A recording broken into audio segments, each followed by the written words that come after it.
नमस्कार।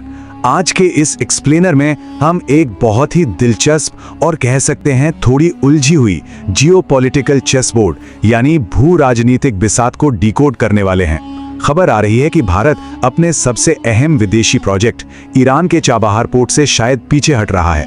ऊपर से देखने पर तो यही लगता है कि हमने चीन के लिए रास्ता बिल्कुल साफ कर दिया है, लेकिन क्या सच में ऐसा है? तो हमारे सामने सबसे बड़ा सवाल यह है, क्या ये एक स्ट्रैटेजिक हार है या फिर कोई बहुत ही सोची समझी चाल? आज की हमारी सोर्स मटेरियल यही इशारा करती है कि भाई ये कोई सरेंडर नहीं है, बल्कि एक ऐसा कॉम्प्लेक्स स्ट्रैटेजिक पैंतरा है जिसे समझना हमारे लिए बहुत जरूरी है। चलिए शुरुआत करते हैं सेक्शन 1 से, एक स्पष्ट रणनीतिक वापसी।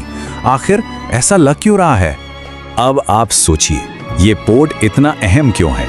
इस पोर्ट को छोड़ने का सीधा मतलब ये हो सकता है कि एशिया के सबसे क्रिटिकल ट्रेड रूट्स और एनर्जी सप्लाई सब का सब प्रतिद्वंदी देशों के कंट्रोल में चला जाए। मतलब तेल, व्यापार और पूरी इकोनॉमी की चाबी किसी और के हाथ में। ये लिटरली कोई छोटी बात नहीं है। अगर ऐसा हुआ तो ये एक बहुत बड़ा झटका साबित हो सकता है। आगे बढ़ते हैं सेक्शन 2 की तरफ, चाबहार और ग्वादर की राइवलरी। इन दोनों ही देशों के गोल्स में ना जमीन आसमान का फर्क है। सोर्स के मुताबिक एक तरफ भारत है जो चाबहार को सेंट्रल एशिया तक पहुंचने के एक बड़े दरवाजे यानी गेटवे की तरह इस्तेमाल करना चाहता है, और दूसरी तरफ चीन है। चीन का लक्ष्य है पाकिस्तान के ग्वादर पोर्ट में अरबों डॉलर झोंककर उसे एक पक्का स्ट्रैटेजिक और मिलिट्री बेस बना देना। दोनों की अप्रोच बिल्कुल अलग है। अब जरा इस नंबर पर गौर कीजिए, 400 बिलियन डॉलर। ये कोई छोटा मोटा अमाउंट नहीं है। विश्लेषण बताता है कि चीन और ईरान के बीच जो हाल ही में डील हुई है उसका स्केल इतना विशाल है। ये आंकड़ा साफ साफ बता रहा है कि चीन इस पूरे रीजन में अपना दबदबा बनाने के लिए किस हद तक जा रहा है। और इस स्थिति की ग्रेविटी को समझना बहुत क्रूशियल है। मान लीजिए अगर चीन का कंट्रोल ग्वादर और चाबहार दोनों पर हो जाता है तो वो स्ट्रेट ऑफ हॉर्मुज के आसपास पूरी तरह अपना दबदबा बना लेगा। इसका मतलब समझते हैं? इसका सीधा असर ग्लोबल ऑयल सप्लाई और एनर्जी सिक्योरिटी पर पड़ेगा, जो पूरी दुनिया के लिए खतरे की घंटी है। अब आते हैं सेक्शन 3 पर, प्रतिबंधों यानी सैंक्शंस के जाल से बचना। तो पर्दे के पीछे असल में चल क्या रहा है? सोर्स के एनालिसिस के हिसाब से हिस्सेदारी को पूरी तरह छोड़ने के बजाय 3 बहुत ही क्लेवर स्टेप्स लिए गए हैं। पहला, अपनी हिस्सेदारी एक लोकल ईरानी कंपनी को टेम्परेरी तौर पर ट्रांसफर कर देना। दूसरा, एक पक्का लिखित वापसी समझौता यानी रिटर्न अग्रीमेंट बनाना। और तीसरा, जैसे ही इंटरनेशनल हालात सुधरें इसे वापस क्लेम कर लेना। मतलब कागजों पर अपनी जगह बनाए रखो और सीधे डिप्लोमेटिक झमेलों से भी बच जाओ। काफी स्मार्ट है ना? इस पूरी स्ट्रैटेजी को हम रणनीतिक दूरी या स्ट्रैटेजिक डिस्टेंसिंग कह सकते हैं। आसान भाषा में समझें तो ये अपने एसेट्स को उस वक्त दूर रखने का एक तरीका है जब इंटरनेशनल इकोनॉमिक प्रेशर या सैंक्शंस का खतरा सिर पर मंडरा रहा हो। सोर्स इसे सीधे तौर पर अमेरिका के कड़े होते रुख और वहाँ के पॉलिटिकल लीडरशिप से आने वाले संभावित दबाव से जोड़ता है। अगर वहाँ डायरेक्ट मौजूदगी होती तो सैंक्शंस का रिस्क बहुत बहुत बड़ा था।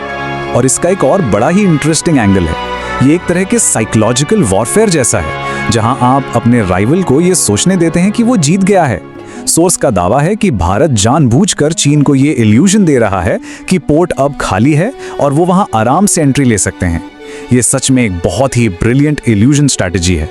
चलिए मूव करते हैं सेक्शन 4 पर, ऑल्टरनेटिव नेटवर्क्स और कॉरिडोर्स। चाबहार के कुछ वक्त के लिए साइडलाइन होने का मतलब ये नहीं कि ऑप्शंस खत्म हो गए। कई जियोपॉलिटिकल बैकअप्स पहले से तैयार हैं, जैसे सऊदी अरब और यूएई के साथ रिश्ते मजबूत करना, ओमान के डुकम पोर्ट पर अपने प्रेजेंस बढ़ाना, ग्रीन कॉरिडोर डेवलप करना और नए ट्रेड एग्रीमेंट साइन करना। सोर्स के मुताबिक ये सारे स्टेप्स एक मजबूत सेफ्टी नेट बनाते हैं ताकि ट्रेड में कोई रुकावट ना आए। यहाँ सोर्स मटेरियल की ये बात एकदम फिट बैठती है। अगर एक दरवाजा बंद होता है तो दूसरा तुरंत खुल जाता है। इस तरह के वोलेटाइल रीजन में आप किसी एक ट्रेड रूट पर पूरी तरह डिपेंडेंट नहीं रह सकते, और यही स्ट्रैटेजी पक्का करती है कि किसी भी सिचुएशन में आर्थिक हित पूरी तरह सुरक्षित रहें। अब देखते हैं section 5, the logistics of conflict यानी संघर्ष के समय क्या लॉजिस्टिक्स होंगे। इस लॉजिस्टिक्स ब्रेकडाउन को समझना बहुत जरूरी है। एक तरफ है भारत, जिसके लिए अरब सागर उसका अपना होम टर्फ यानी घरेलू मैदान है। यहाँ की घरेलू सप्लाई चेन मजबूत है।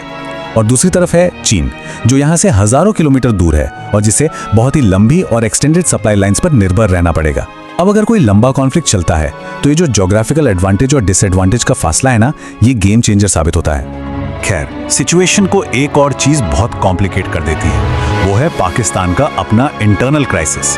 एनालिसिस में इस बात को बहुत हाईलाइट किया गया है कि चीन का जो मेन पार्टनर है पाकिस्तान, वो खुद भारी आंतरिक विरोध से जूझ रहा है, खासकर बलूचिस्तान में, जहां ग्वादर पोर्ट के खिलाफ लगातार लोकल प्रोटेस्ट हो रहे हैं। ये सब चीन के लिए वहां अपने पैर जमाए रखना लिटरली एक बहुत बड़ी चुनौती बना देता है। इसके अलावा इस एक्सप्लेनर के सोर्स में एक और दिलचस्प बात कही गई है। फ्यूचर के समीकरणों में जापान एक रीजनल बैलेंसर के तौर पर उभर सकता है, जो सही वक्त आने पर इस पूरे रीजन में चीन के बढ़ते दबदबे को काउंटर करने में एक बहुत ही अहम रोल प्ले कर सकता है। सोर्स का ये जो कोट है ना, ये बहुत पावरफुल है। एक रणनीतिक छलावा जहां खिलाड़ी हारता हुआ प्रतीत होता है, लेकिन अंत में बाजी उसी के हाथ में होती है। यही इस पूरे एनालिसिस का मेन टेक अवे है। चाबहार से ये जो पीछे हटना लग रहा है, वो असल में कोई सरेंडर नहीं है, बल्कि ये एक ऐसा कैलकुलेटेड मूव है जिससे फ्यूचर के सारे ऑप्शंस खुले रहें, इन्वेस्टमेंट भी सेफ रहे और स्ट्रेटेजिक पकड़ भी ढीली ना पड़े। तो इस एक्सप्लेनर के आखिर में हमारे सामने ये एक बहुत ही प्रोवोकेटिव सवाल खड़ा होता है, क्या चीन इस सोची समझी चाल के आर पार देख पाएगा या फिर वो इस स्ट्रेटेजिक जाल में फंस जाएगा? जियोपॉलिटिक्स के इस बिसात पर अगला मूव क्या होगा, ये देखना सच में बहुत ही थ्रिलिंग होने वाला है। आज के इस एक्सप्लेनर में हमारे साथ जुड़ने के लिए बहुत बहुत शुक्रिया।